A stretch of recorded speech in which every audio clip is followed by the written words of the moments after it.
Je m'appelle Camille Laurent. J'y avais 28 ans quand mon père a claqué une facture agrafée sur la table du dîner comme s'il me signifiait une ordonnance du tribunal au lieu de me servir du hachis parmentier. Tu dois à cette famille 15 000 € des arriérés de loyer, a-t-il dit en tapotant la feuille avec 2 doigts. Et tu vas payer le moindre centime, ou tu prends la porte. Ma mère n'avait même pas l'air gênée. Elle a levé son verre de vin rouge et a ajouté « Nous facturons des intérêts maintenant, 13% par mois, comme un vrai propriétaire. » Ma sœur a ri si fort qu'elle a failli faire tomber son téléphone. La note de crédit de Camille va passer dans le rouge, a-t-elle dit, déjà en train de taper sur son écran, les pouces volant comme si elle était impatiente de raconter ça à quelqu'un. Ensuite, mon père a fait glisser une deuxième feuille. Un échéancier de paiement, des colonnes nettes, des dates des exigibilités, des pénalités. Le premier versement de 1 500 € est du samedi, a-t-il précisé. Si tu le rates, on vend ta voiture. Mon oncle, qui s'était pointé sans y être invité mais qui se matérialisait toujours quand l'humiliation était au menu, a hoché la tête comme un prêtre prononçant un jugement. La méthode forte, c'est la seule chose que les profiteurs comprennent. J'y ai fixé la facture, et c'est là que j'y ai remarqué quelque chose d'étrange. En tout petit caractère en bas, il y avait l'horodatage d'une imprimerie de quartier. Le document avait été imprimé 13 jours plus tôt, avant même que je n'aie ramené mes cartons dans cette maison. Ils n'avaient pas réagi à mon retour. Ils avaient planifié cela. Ils avaient mis la table, invité mon oncle, répété leurs répliques et attendu que je m'assoie pour transformer un dîner de famille en guet-apens. Avez-vous déjà réalisé que le foyer qui vous a élevé était discrètement devenu le premier endroit conçu pour vous briser? Je n'ai pas crié. C'est ce qui les a le plus dérangés.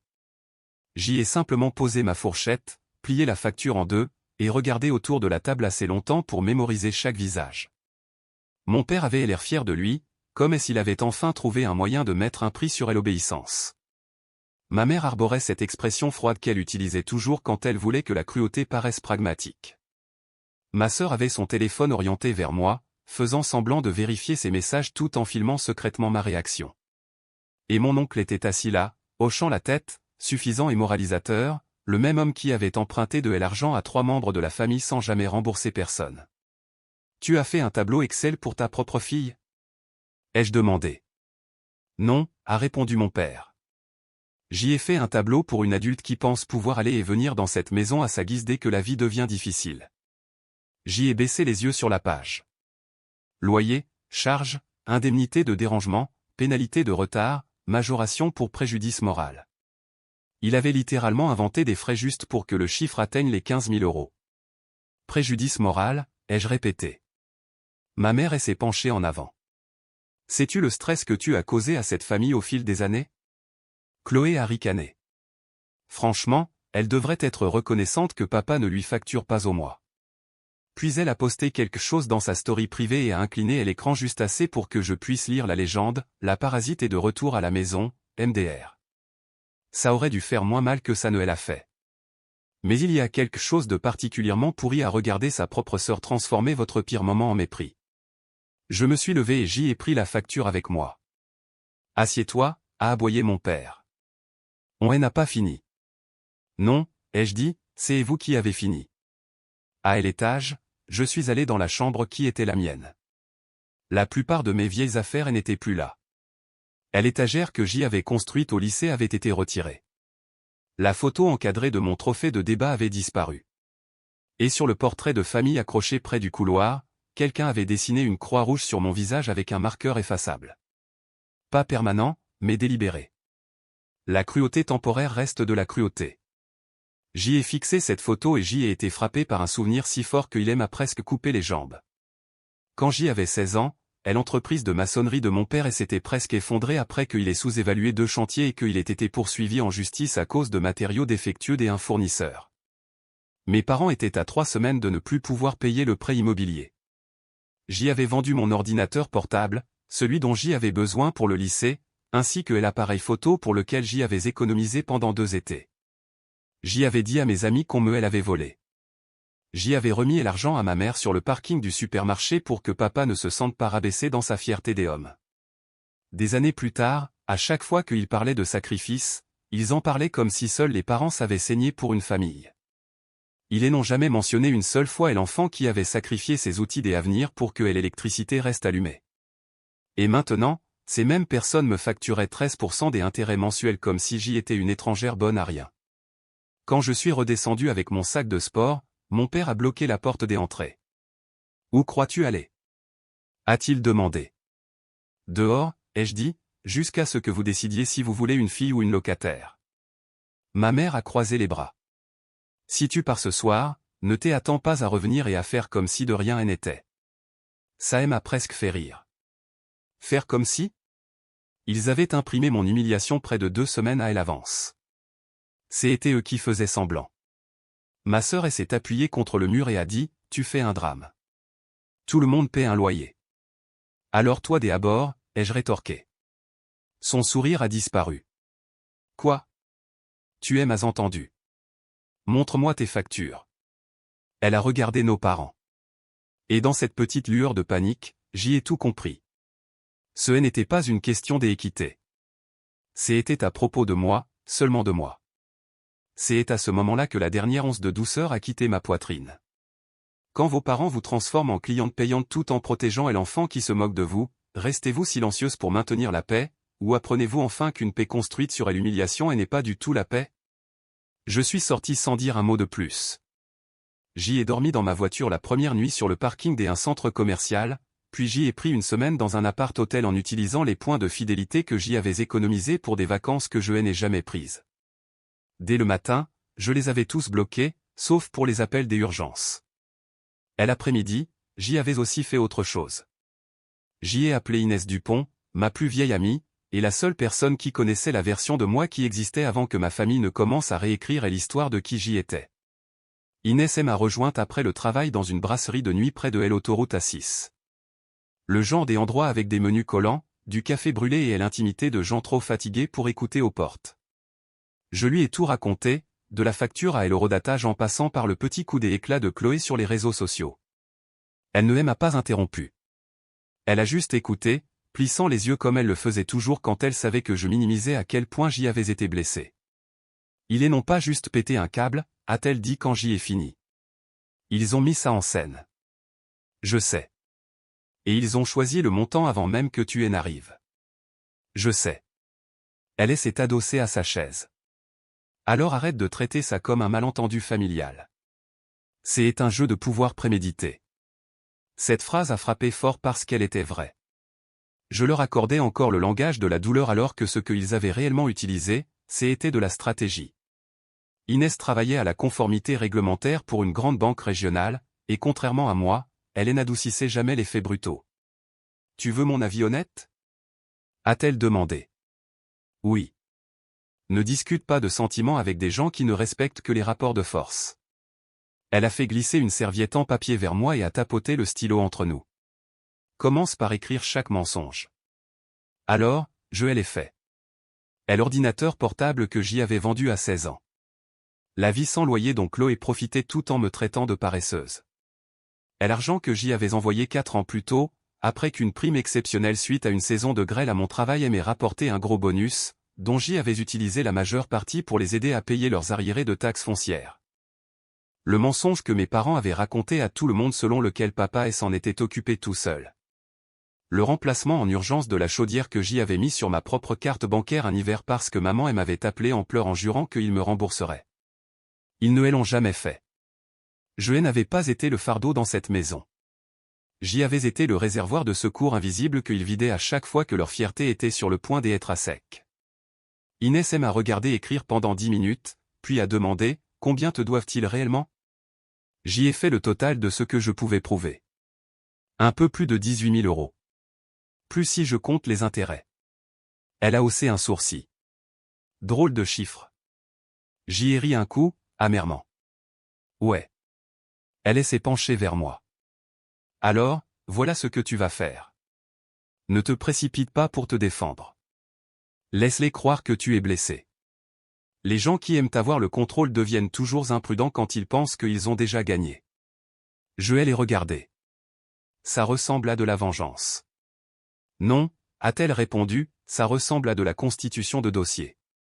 Le 6e jour après mon départ, j'y ai rassemblé des captures d'écran, des relevés bancaires, des anciens SMS et des photos de confirmation de virement.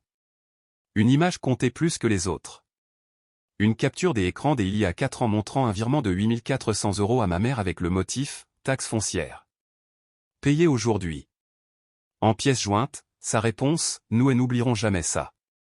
Ne le dis pas encore à ton père. » Un autre message daté du désastre de la chaudière en hiver, « Tu peux juste le mettre sur ta carte, s'il te plaît ? On te paiera après le nouvel an. » Le nouvel an était passé 3 fois. Je pensais que je me sentirais puissante en rassemblant tout ça, mais je me sentais surtout malade. Les preuves sont une chose brutale quand elles démontrent que vous étiez le plus aimé quand vous étiez utile. Puis dimanche est arrivé, et avec lui le premier message de la maison. Pas de mes parents. De Chloé. Tu boudes toujours sérieusement ? Papa dit que le premier paiement est en retard. J'y ai fixé à l'écran, puis j'y ai ridé un ton si sec que le couple à la table voisine de l'hôtel s'est retourné. Un paiement en retard pour des gens qui me devaient plus que la facture qu'ils avaient inventée. Je ne lui ai pas répondu. À la place, j'y ai envoyé un seul SMS à mon père, demain, 19 h, dans la cuisine. Que tout le monde soit là. Il a répondu en moins d'1 minute, bien. Apporte ton premier versement. Inès a lu ça par-dessus mon épaule et a dit, parfait. Ils pensent toujours que c'est eux qui dirigent la réunion. Le lendemain soir, je suis entré dans cette maison en portant mes vêtements de travail, un pantalon bleu marine, un chemisier blanc, mon badge des experts en sinistre accroché à ma ceinture, parce que je voulais qu'ils voient exactement ce qu'ils avaient qualifié de bon à rien. Mon père, Bernard Laurent, était assis en bout de table. Ma mère, Sylvie, à côté de lui. Ma sœur Chloé en face de moi avec cette expression ennuyée que portent les gens quand ils pensent que quelqu'un des autres s'apprête à s'excuser. Mon oncle Patrick était encore là parce qu'apparemment aucune embuscade familiale n'était complète sans public. Mon père a tendu la main vers moi. « Elle enveloppe ?» a-t-il demandé. J'y ai posé un dossier à la place. Pas exactement. Il a froncé les sourcils. C'est quoi ça ? Des preuves, ai-je dit. Pendant les 10 premières minutes, personne n'a parlé à part moi. J'y ai étalé les reçus de virement, les captures des écrans, les dates, les factures et les messages. Je leur ai montré le paiement de la taxe foncière, les frais de la chaudière, 2 virements de rattrapage pour les factures des énergies, une copie du chèque que j'y avais donné à maman après avoir liquidé un petit compte d'épargne pour aider à maintenir leur prêt immobilier à jour pendant le ralentissement économique de la pandémie. Puis j'y ai posé la dernière page au centre de la table, un tableau Excel soigné, le mien cette fois-ci, listant chaque euro que j'y avais apporté à cette maison sur 7 ans. Le grand total, 18 240 €. Sylvie a pâli la première. Bernard a essayé la colère avant d'essayer le déni. C'est de la manipulation, a-t-il lâché sèchement. Non, ai-je dit, ce qui était manipulateur, c'est été d'imprimer une fausse dette avant même que je n'emménage. Ça elle a touché.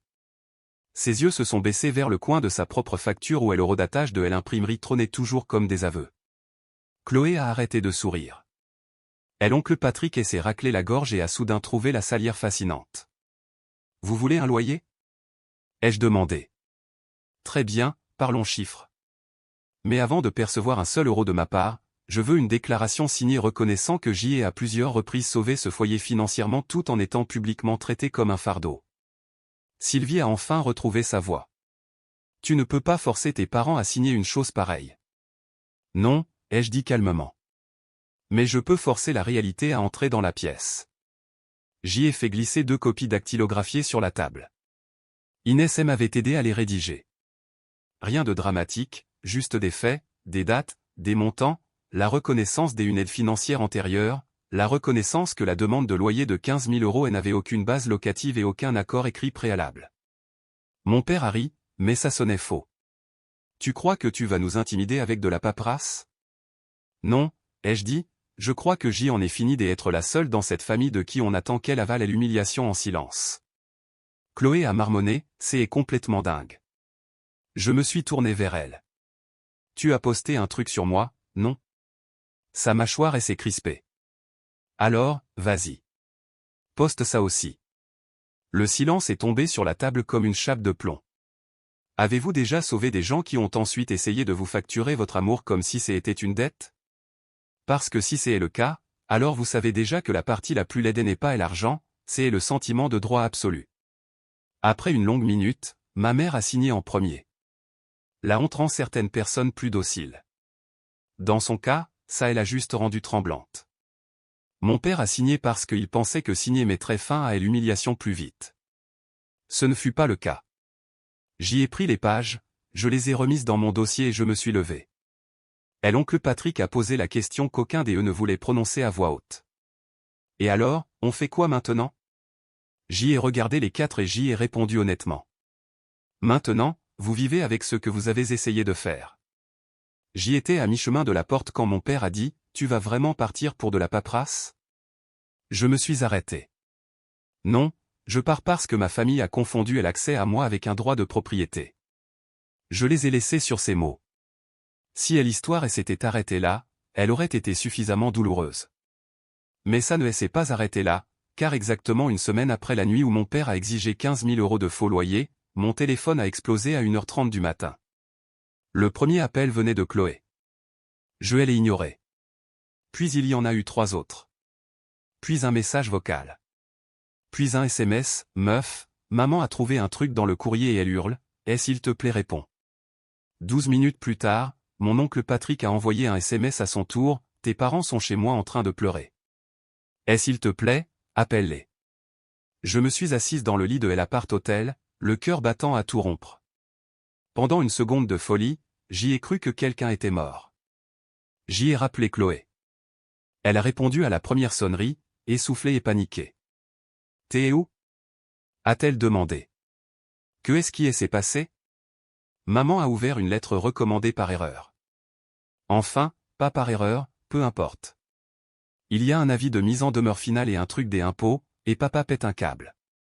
Ils disent que s'il ne régularise pas ça vite, la maison peut faire l'objet d'une saisie immobilière accélérée. J'y ai fermé les yeux. Quel truc des impôts?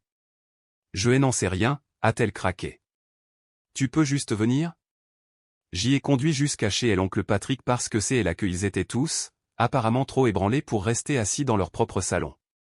Quand je suis entré, le mascara de ma mère coulait sur ses joues. Mon père avait pris 10 ans de plus, et l'oncle Patrick avait perdu chaque once de la certitude suffisante qu'il avait apportée au dîner la semaine précédente. Le courrier recommandé était ouvert sur la table basse. Je l'ai pris et j'y ai commencé à lire. Mise en demeure finale. Retard de paiement du prêt immobilier.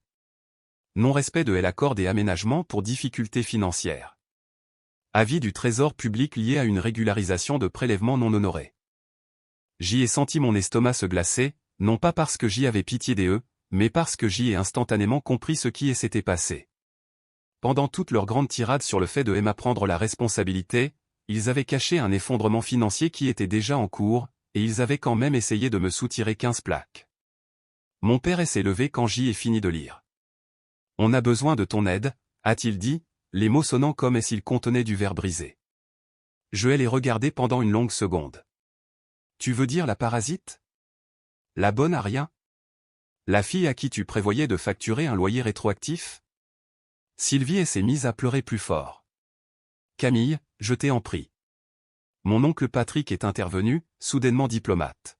« Ton père a fait des erreurs. » « Vous avez tous fait des erreurs, ai-je répondu. Certains d'entre vous s'en sont servis comme divertissement. Chloé a baissé les yeux. Tant mieux. Laisse la piqûre faire effet.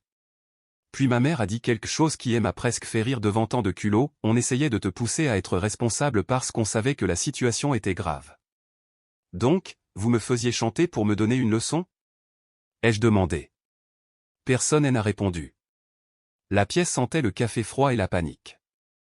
Mon père a finalement baissé la voix. Dis-nous quoi faire. Et voilà. Pas d'excuses, un transfert de charge de travail. Il voulait que je saute dans le feu, que je fasse le travail des adultes et que je sauve les mêmes personnes qui venaient d'essayer de m'enterrer sous des dettes inventées. Une partie de moi voulait les laisser là et laisser les conséquences se présenter d'elles-mêmes. Mais une autre partie de moi, plus tranchante maintenant, plus froide, a réalisé quelque chose d'important. Les aider ne signifiait pas nécessairement les sauver de tout. Ça pouvait signifier guider le processus, structurer le résultat, choisir exactement comment la responsabilité allait s'appliquer. Je vais regarder les documents, ai-je dit. Ma mère a tendu la main pour prendre la mienne. J'y ai reculé avant qu'elle ne me touche. Ne confondez pas mon aide avec mon pardon. J'y ai étalé les papiers sur la table de la cuisine de Patrick et j'y ai commencé à poser des questions, des vraies. À quand remontait la dernière mensualité complète du prêt immobilier? Avait-il ignoré les avis de recouvrement? Avait-il contracté des crédits à la consommation? Avait-il manqué les avis de régularisation de la taxe foncière? Mon père a menti 2 fois dans les 5 premières minutes. Je le savais parce que les chiffres ne correspondaient pas au relevé. Arrête, ai-je dit. Si tu me mens encore une fois, je me casse. Il a dégluti et a finalement dit la vérité. Son entreprise perdait de l'argent depuis des mois. Ma mère avait discrètement pioché dans un compte d'épargne censé couvrir les trous dans l'assurance et ne l'avait jamais renfloué. Et voici le détail qui a tout changé. Ils avaient caché près de 20 000 € sur un compte séparé, non pas pour sauver la maison, mais pour créer un coussin financier afin que Chloé puisse s'installer à Lyon. De l'argent pour l'enfant reine. Pas pour le prêt immobilier, pas pour les impôts, pas pour le toit au-dessus de la tête de tout le monde. Chloé fixait le sol comme si elle souhaitait disparaître. Vous aviez 20 000 €? Ai-je demandé. Sylvie a chuchoté, ce n'était pas si simple. C'est exactement aussi simple que ça. Je me suis tourné vers Chloé. Tu le savais? Elle n'a pas répondu assez vite. C'était une réponse suffisante. Je dois vous dire ça clairement. Au moment où j'y ai découvert qu'ils avaient mis de l'argent de côté tout en essayant de me facturer de faux arriérés de loyer, ce qui restait de mon instinct de les protéger a purement et simplement disparu. Quand les gens qui vous trahissent commencent à vous supplier, les sauvez-vous parce que vous avez encore un cœur? Ou les laissez-vous goûter à la peur qu'ils étaient si à l'aise de vous faire subir? Je ne connaissais pas la réponse morale parfaite. Je connaissais seulement la mienne. Voici ce qui va se passer, ai-je dit. Demain, je contacterai la banque pour voir s'il y a un moyen de retarder la procédure de saisie. Vous me donnerez chaque relevé, chaque avis, chaque solde de compte, et chaque mensonge que vous vous êtes raconté. Si je découvre que vous avez caché autre chose, j'y arrête tout. Ils ont hoché la tête trop vite. La peur fait parfois ressembler la soumission à du respect. Avant que je ne parte, mon père a dit, « Camille, merci. » Je l'ai regardé et j'y ai répondu, « Ne me remercie pas encore. » Je le pensais vraiment. La semaine suivante a fait de moi la chose même dont il s'était moqué. La seule adulte responsable dans la pièce. Le jour, je faisais mon vrai travail des expertes en sinistre, examinant les dossiers et débattant des devis de réparation. La nuit, je devenais la gestionnaire de crise non rémunérée des finances en plein effondrement de ma famille. L'ironie aurait été drôle si elle n'était pas si cruelle. J'y ai appelé la banque, rassemblé les relevés, organisé les plannings, et traduit leur bazar dans un langage que le banquier prendrait au sérieux. Plus je creusais, plus il devenait clair qu'il ne restait qu'une voie très étroite. Un nouvel accord d'étalement avec des conditions strictes. Rater une échéance, utiliser le mauvais mode de paiement, cacher un détail financier de plus, et le dossier repartirait directement vers la saisie. Quand la banque a proposé ces conditions, mes parents y ont vu de l'espoir. J'y ai vu un ultime avertissement, parce que je les connaissais. Ils ne changeaient pas sous la pression. Ils faisaient seulement semblant d'avoir changé le temps d'échapper aux conséquences. J'y ai donc pris une décision. Je n'ai pas adouci la vérité pour eux. J'y ai expliqué ce qui devait être expliqué, mais j'y ai laissé la gravité de la situation exactement là où elle devait être. Mon père a entendu, on a encore une chance. J'y ai entendu, la prochaine erreur mettra fin à tout ça. Sur le chemin du retour, ma mère n'arrêtait pas de dire, tu nous as sauvés. Je lui ai répondu, non, je vous ai acheté du temps. Ce soir-là, mon père a suggéré de repartir à zéro. Ce qui, dans ma famille, signifiait généralement faire comme si la mémoire était le vrai problème. J'y ai quand même accepté de dîner avec eux parce que Inès m'avait dit, laisse-les parler pendant qu'ils croient encore que survivre les rend innocents.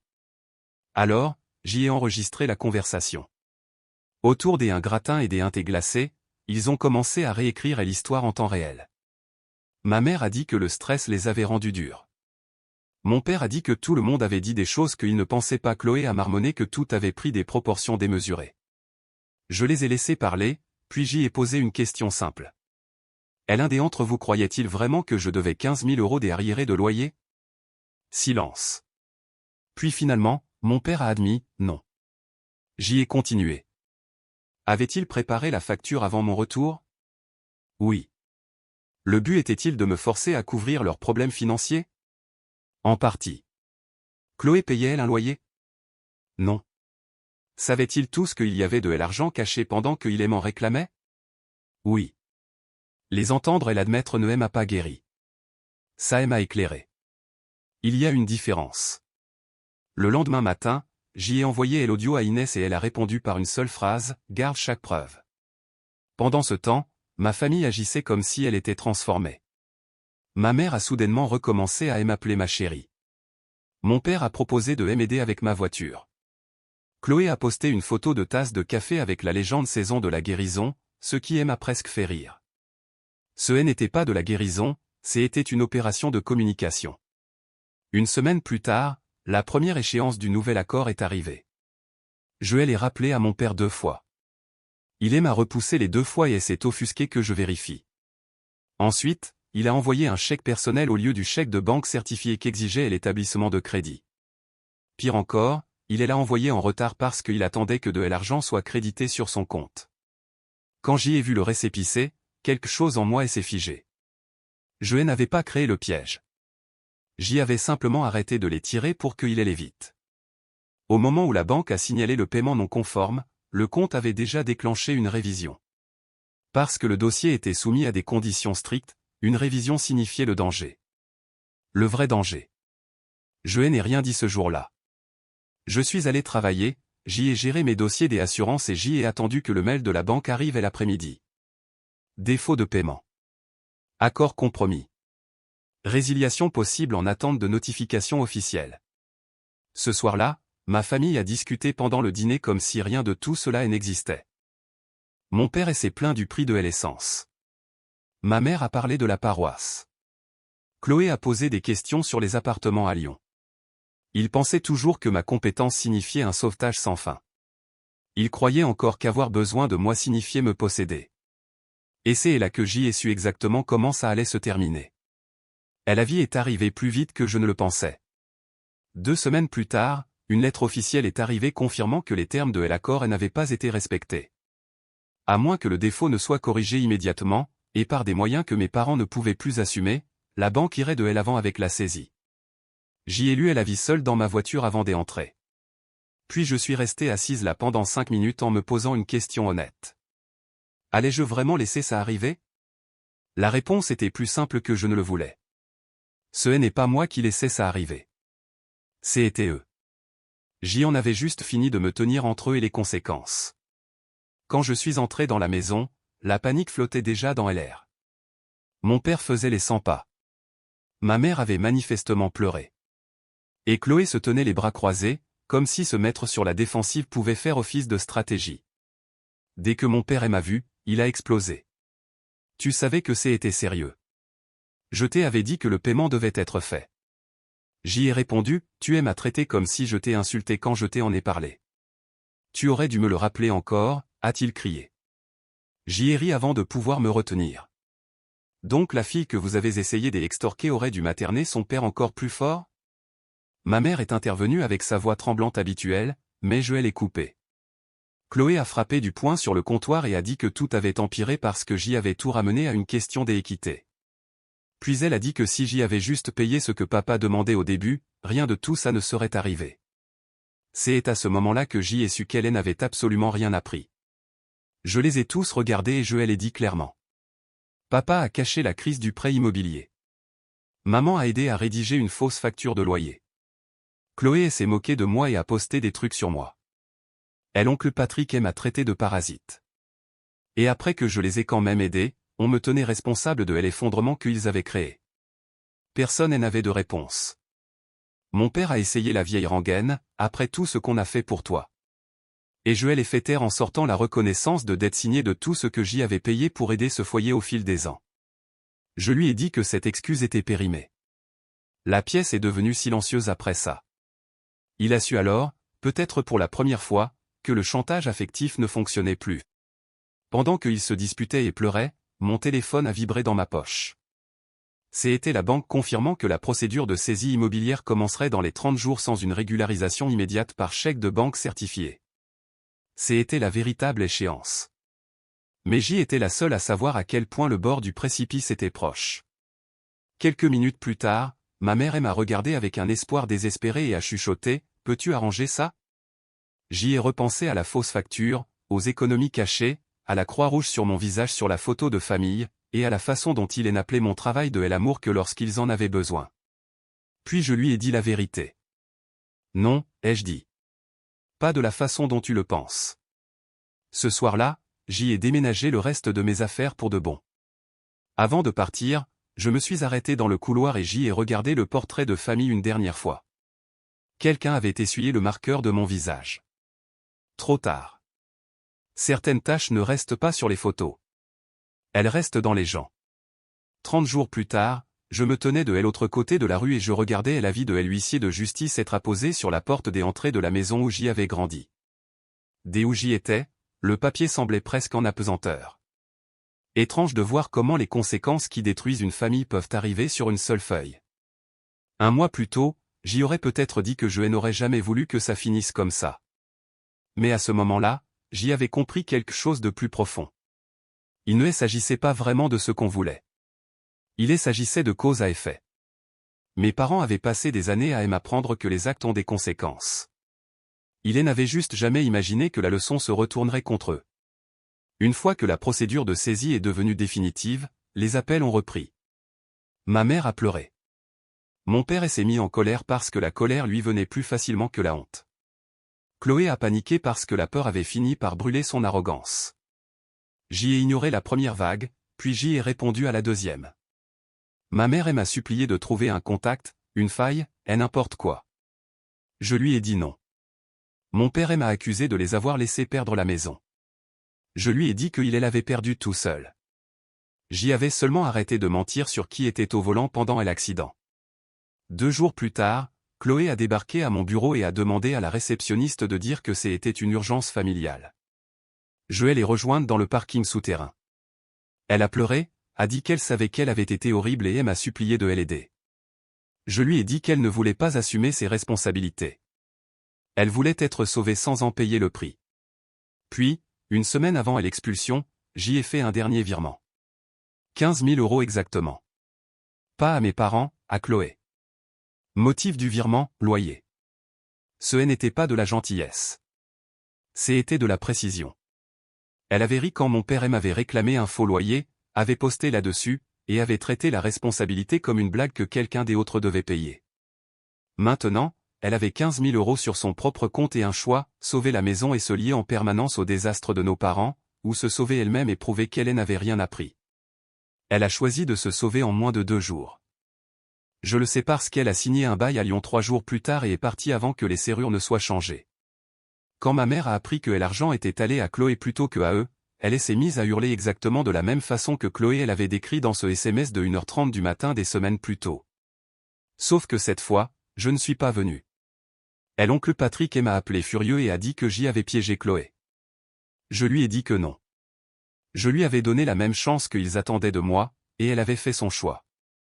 Après que la maison a été officiellement perdue, mes parents ont commencé à dire à la famille élargie, aux amis de la paroisse et aux voisins que je les avais abandonnés pendant une urgence financière. Je n'ai pas fait des esclandres. Je n'ai pas posté de vidéos dramatiques. J'y ai mis en ligne une déclaration calme et horodatée sur un groupe communautaire privé, accompagnée de 3 choses. La fausse facture montrant qu'elle avait été imprimée avant mon retour. La reconnaissance signée de tout ce que j'y avais payé pour ce foyer, et des extraits audio sélectionnés du dîner où ils admettaient que la facture était fausse et que la campagne de pression était intentionnelle. J'y ai écrit une seule phrase tout en haut, je partage ceci parce que je ne porterai pas une fausse histoire pour des gens qui en ont construit une sur mon dos. C'était suffisant. La vérité a fait son chemin toute seule. Mon père a perdu des recommandations de sous-traitance. Ma mère a dû démissionner de son poste de trésorière de l'association paroissiale. Le nouvel employeur de Chloé à Lyon a trouvé ses publications moqueuses et les rumeurs grandissantes autour du scandale familial, puis a discrètement retiré l'offre des emplois dont elle s'était vantée en ligne. Personne n'a eu besoin de les détruire. Ils s'en étaient déjà chargés eux-mêmes. Ils ont tous appelé après ça, en pleurant, en s'excusant, en négociant. Ma mère a dit, la famille ne se fait pas ça. J'y ai répondu, exactement. Mon père a dit que je les avais humiliés. J'y ai répondu, non, je vous ai documenté. Chloé a dit qu'elle était désolée. Je lui ai dit que le mot désolé n'est pas une machine à voyager dans le temps. La dernière fois que j'y ai vu mes parents, c'était devant le petit immeuble de logements sociaux dans lequel ils ont emménagé par la suite. Mon père avait l'air plus petit là-bas. Ma mère avait l'air fatiguée d'une manière que le maquillage ne pouvait pas cacher. Pendant un instant, je me suis souvenu de qui ils étaient pour moi autrefois. Les conséquences n'effacent pas l'histoire. Elles empêchent simplement l'histoire d'être utilisée comme une arme. Ma mère a demandé si on pouvait recommencer à zéro. Je lui ai dit la vérité. Vous vouliez que j'y apprenne la responsabilité. C'est moi en train de l'apprendre. Puis je suis parti. Voici ce que cette histoire m'a appris. Les liens du sang n'excusent pas l'exploitation, et un foyer n'est pas sacré juste parce qu'on y a grandi. Pendant des années, je pensais qu'être une bonne personne signifiait absorber les dégâts en silence, payer l'addition, encaisser l'insulte et maintenir la paix pour que tout le monde puisse continuer à faire comme si nous étions normaux. Mais protéger sa paix n'est pas de la cruauté. Refuser de financer sa propre humiliation n'est pas de l'égoïsme. Et parfois, la vengeance la plus honnête n'est pas de la rage du tout. Parfois, c'est simplement de s'écarter et de laisser la vérité réclamer son dû. Alors dites-moi, si les personnes censées vous protéger essayaient de transformer votre amour en dette, leur pardonneriez-vous ou les laisseriez-vous en payer le prix fort? De mon point de vue, cette histoire n'est pas qu'une question de vengeance. C'est une question de dignité, de limite, et de refus final de porter un fardeau qui n'a jamais été le vôtre pour commencer.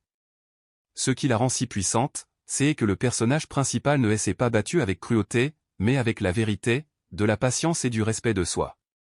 Parfois, la leçon la plus difficile dans les histoires de famille est de réaliser que l'amour ne devrait jamais être utilisé comme un outil de culpabilité, de contrôle ou d'humiliation. En fin de compte, cette histoire montre que protéger sa tranquillité n'est pas égoïste. C'est nécessaire. Que auriez-vous fait à sa place? Les auriez-vous pardonnés, aidés à nouveau, ou seriez-vous partis pour de bon?